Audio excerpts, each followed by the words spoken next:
कुछ लोग को चिंता रहती है, कुछ लोगों को लगता है हमारा पाठशाला, यही बपौती से बाहर निकलिए, किसी की बपौती नहीं है ये सत्ता। ये जो मुख्यमंत्री का पद है ये 14 करोड़ बिहारियों का आशीर्वाद है, इसलिए आज मैं बैठा हूं। नीतीश कुमार जी का, नरेंद्र मोदी जी का, नितिन नवीन जी का, चिराग पासवान जी का, उपेंद्र कुशवाहा जी का, जीतन राम मांझी जी का, सबका आशीर्वाद है, तब तो यहां बैठा हूं। कौन गलतफहमी में, कौन कहता है किसको बनाया, कहां से गलतफहमी हो गई आपको? अरे मेरी तो राजनीति उत्पत्ति हुई है, मैं बता रहा हूं इस सदन के अंदर। नीतीश कुमार जी को मुख्यमंत्री बनाना था, 94 में समता पार्टी का निर्माण हुआ, मेरे पिताजी संस्थापक सदस्यों में से एक हुए, 1995 में सदस्य बनकर आए और लालू यादव जी ने मुझको जेल में डाला। मैं ही नहीं, मेरे 22 परिवार के सदस्यों को जबरदस्ती जेल में भेजा। लोग कहते हैं लालू यादव का, इसलिए मैं ऑफिशियल बयान कर रहा हूं, इसलिए मैं कोट कर रहा हूं कि लालू यादव जी ने मिलर स्कूल के मैदान में क्षमा मांगा था कि हमसे गलती हुई, इसलिए बोल रहा हूं। और मेरे कई चीजों पर ये लोग चर्चा करते, केस, मैं तो कह ही रहा हूं इस सदन में कई बार मैंने कहा, नीतीश जी नहीं होते तो लालू जी मुख्यमंत्री होते क्या? लालू जी को भी मुख्यमंत्री नीतीश कुमार जी ने बनाया, यह आपको जानकारी होना चाहिए। यहां बैठे हैं वरिष्ठ साथी, इन लोगों से मिलिएगा, आपको पता चल जाएगा। और कोई किसी के पाठशाला से नहीं होता है। मैं तो कहा कि मेरी राजनीति में लालू यादव जी का अत्याचार नहीं होता तो मैं बिहार का मुख्यमंत्री नहीं बन पाता, नहीं तो जेल नहीं जाता, ना इस राजनीति में आता, मैं तो दूसरे रास्ते में चला जाता। इसलिए कोई गलतफहमी में मत रहिए। हमको पता है आप जो समझा रहे हैं ना, कोई किसी का पाठशाला नहीं है, ये लोकतंत्र है। यही भारतीय जनता पार्टी है साथियों, जिस पार्टी ने हमको लीडर ऑफ ऑपोजिशन भी बनाया, भारतीय जनता पार्टी का अध्यक्ष भी बनाया और 2 बार डिप्टी सीएम बनाया और आज बिहार का मुख्यमंत्री बनाया है।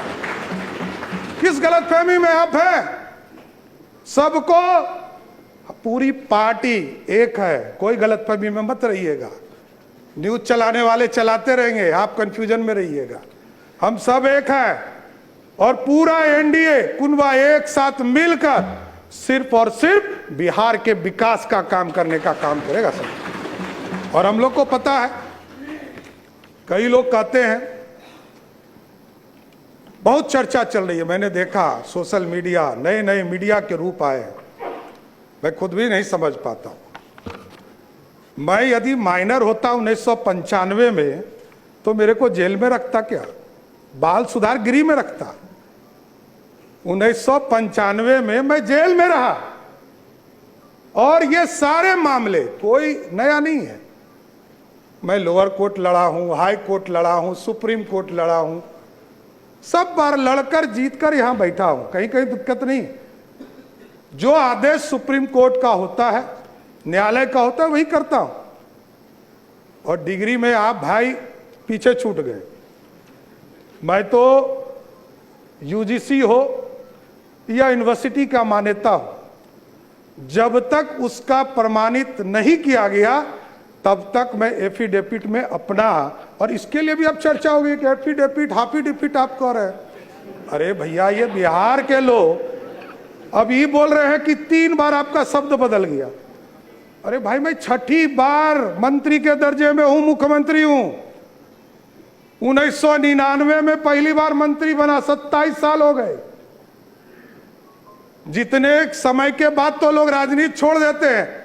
अभी हमारे भाई अख्तरुल जी ने कहा कि सबसे युवा मुख्यमंत्री, लालू जी सबसे पहले युवा मुख्यमंत्री हुए, लेकिन पूरे बिहार को लूटने में लग गए। इसलिए युवा नहीं, बिहार को समृद्ध बनाना है, बिहार की समृद्धि के लिए काम करना।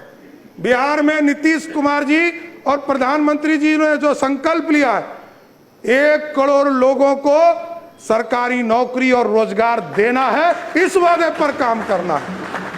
और महिलाओं के लिए स्पष्ट बताना चाहता हूं, नीतीश कुमार जी एक गार्जियन के तौर पर बिहार में काम करते रहे। आदरणीय प्रधानमंत्री जी लगातार महिलाओं के सम्मान में आगे बढ़ रहे, और अभी कह रहे थे ना कि आरक्षण के अंदर आरक्षण दे दीजिए। विजय बाबू उठे तो इनको कहे कि दर्द हो रहा है। आज देख लीजिए, हमारी बहनें यहां बैठी है, 29 विधायक हैं यहां पर, उसमें से 23 विधायक सिर्फ ओबीसी या दलित समाज से है, 2/3 से अधिक। जब आरक्षण होता, आज यदि संसद में बिल पारित हो गया होता तो यहां 29 नहीं 122 विधायक जीतकर हमारी बहनें आएंगी। यह व्यवस्था चाहते हैं मोदी जी, और नीतीश कुमार जी ने तो इसके लिए किया। 2006 में जब कानून बना रहे थे पंचायती राज के अंतर्गत, तो 50% महिलाओं को आरक्षण दिया, और 50% महिलाओं को आरक्षण दिया तो आपको जानकर खुशी होगी कि आज के तारीख में नगर निकाय में और पंचायती राज में 59% महिलाएं चुनाव जीतकर आ रही है। मतलब 50 से 59 हो गया। इसलिए महिलाओं का सम्मान करना पड़ेगा, और मैं तो गारंटी देता हूं कि स्पष्ट तौर पर बिहार की पुलिस काम करेगी, और महिलाओं के तरफ कोई भी गलत नजर उठाता है तो उसको पताल से भी निकालने का काम हमारी पुलिस करेगी साथी। और बिहार में सुशासन, लगातार कई साथी हमारे काम करते रहे। यहाँ पर राजस्व में आपने देखा कई चीज़ों को 2011 में से लगातार लोक सेवाओं का अधिकार कानून लागू किया गया। बिहार भूमि पोर्टल शुरू किया गया, ई मोटेशन की सुविधा शुरू की गई। उसके बाद दिलीप जायसवाल जी आए, उन्होंने इसको आगे बढ़ाया, ई प्रबंधन को। विजय सिन्हा जी आए, उन्होंने ई मापी की व्यवस्था कराया। राजस्व न्यायालय में ई कोर्ट की व्यवस्था कराया। संजय सरावगी जी थे, इसको पूरा डिजिटल कराने का काम किया। लेकिन जरूर आश्वस्त करता हूं साथियों, आपने मौका दिया है 3 चीजों को, ब्लॉक, अंचल और थाना, इसको मेरा सीएमओ इसको पूर्ण रूप से देखेगा और बिहार की जनता को पूर्ण रूप से सारी सुविधा मिल सके, इसकी सुनिश्चित करने का काम किया जाए। इसलिए पूरे बिहार की चिंता लगातार आदरणीय नीतीश कुमार जी के नेतृत्व में होता रहा है। प्रति व्यक्ति को दुगना आय हो सके, इसकी चिंता करना है।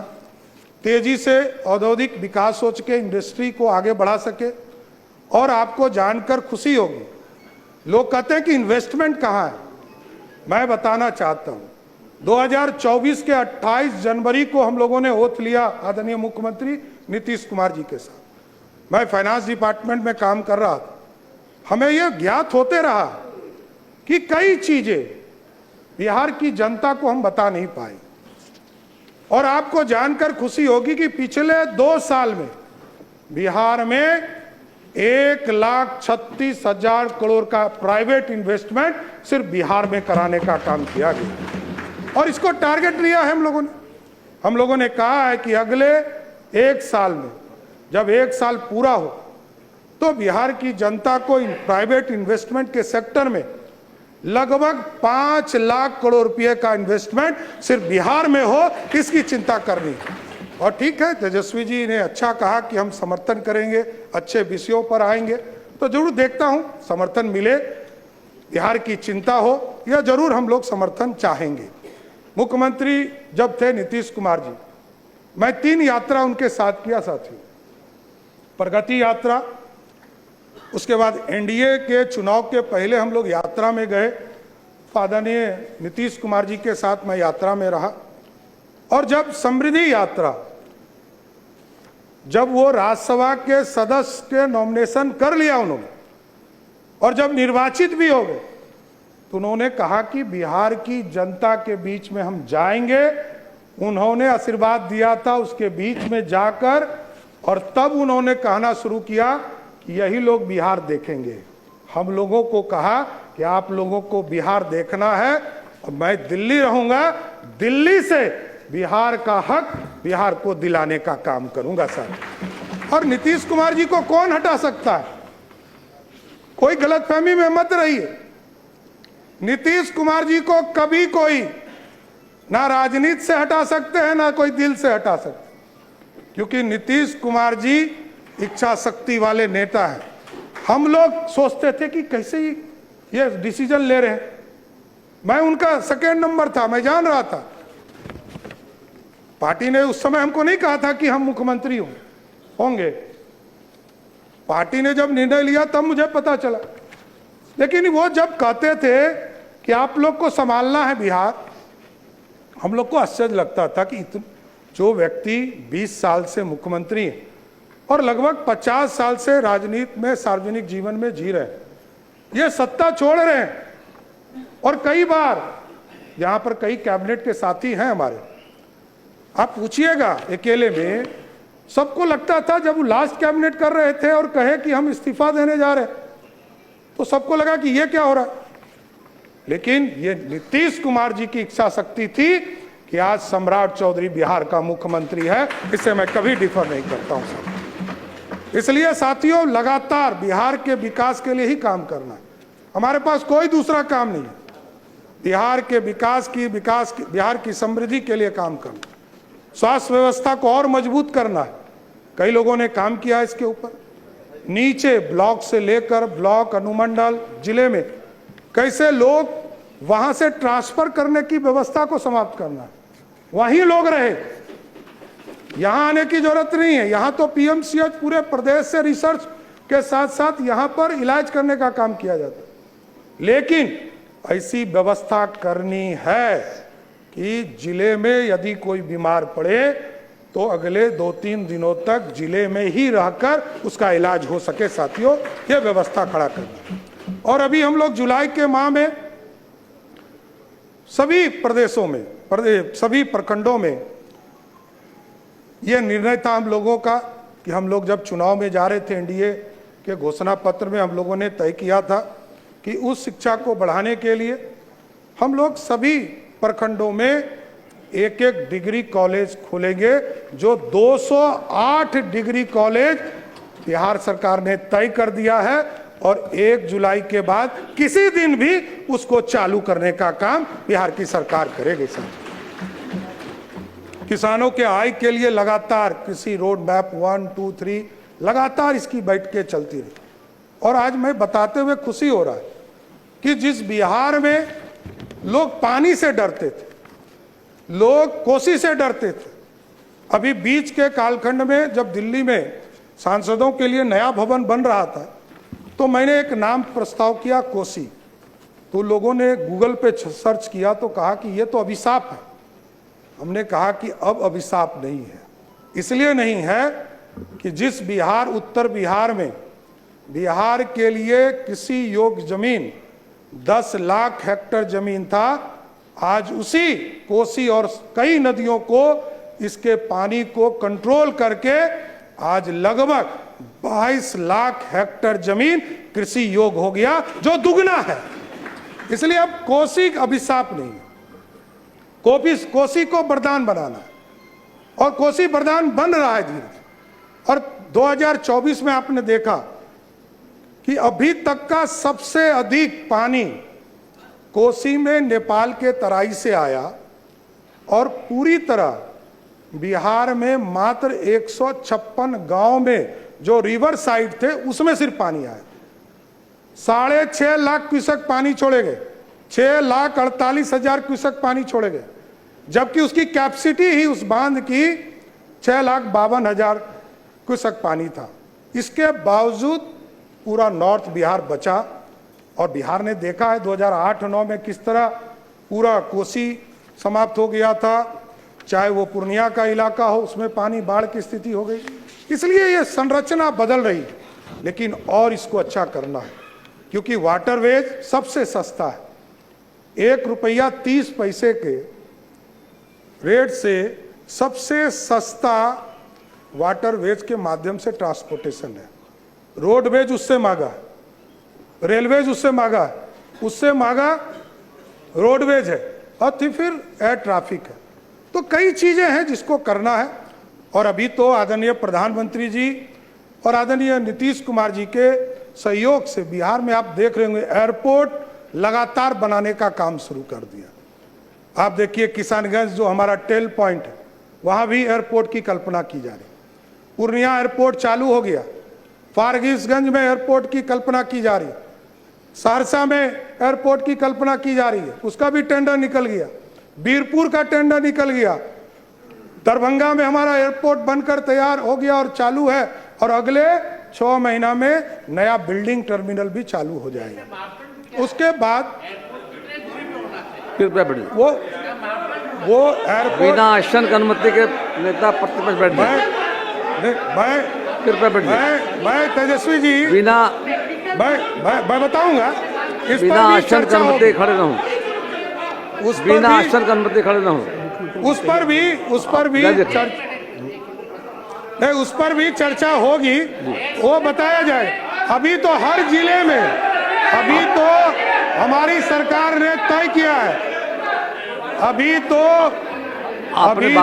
हम लोगों ने तय किया है कि सभी जिले में एयरपोर्ट भी बनाएंगे और जहां एयरपोर्ट की आवश्यकता नहीं होगा वहां हेलीपोर्ट बनाने का काम सरकार करने का काम करेगी। उसी तरह राष्ट्रीय स्तर पर आदरणीय प्रधानमंत्री जी ने मखाना बोर्ड खेलों के लिए पूरी नई पहचान बनाने का प्रदेश में मौका दिया है। इको टूरिज्म को हम बढ़ाने का काम कर रहे हैं और 11 टाउनशिप लगातार प्रयास किए जा रहे थे कि टाउनशिप बढ़े और नए टाउनशिप की कल्पना की जाए। इस बार पिछले कैबिनेट में मैं सभी साथी को धन्यवाद देता हूं और बिहार की जनता को धन्यवाद है कि 11 टाउनशिप हम बनाने जा रहे हैं और सब ऐतिहासिक तौर पर जो हमारी विरासत है उसके नाम पर बनाया जा रहा है।